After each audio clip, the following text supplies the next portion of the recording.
Good evening.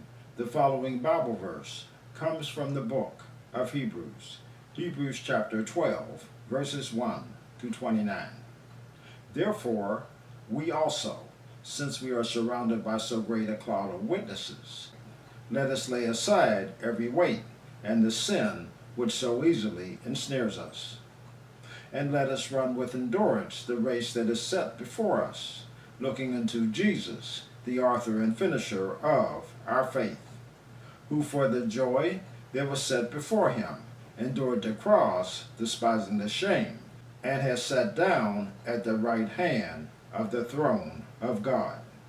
For consider him who endured such hostility from sinners against himself, lest you become weary and discouraged in your souls. You have not yet resisted to bloodshed, striving against sin, and you have forgotten the exhortation which speaks to you as to sons. My son, do not despise the chastening of the Lord, nor be discouraged when you are rebuked by him. From whom the Lord loves, he chastens, and scourges every son whom he receives. If you endure chastening, God deals with you as with sons. For what son is there whom a father does not chasten? But if you are without chastening, of which all have become partakers, then you are illegitimate and not sons. Furthermore, we have had human fathers who corrected us, and we paid them respect. Shall we not much more readily be in subjection to the Father of spirits and live? For they indeed for a few days chasten us as seemed best to them, but he for our profit, that we may be partakers of his holiness. Now no chastening seems to be joyful for the present, but painful. Nevertheless, afterward it yields the peaceful fruit of righteousness to those who have been trained by it. Therefore, strengthen the hands which hang down, and the feeble knees, and make straight paths for your feet, so that what is lame may not be dislocated, but rather be healed. Pursue peace with all people, and holiness, without which no one will see the Lord. Looking carefully lest anyone fall short of the grace of God, lest any root of bitterness springing up cause trouble, and by this many become defiled.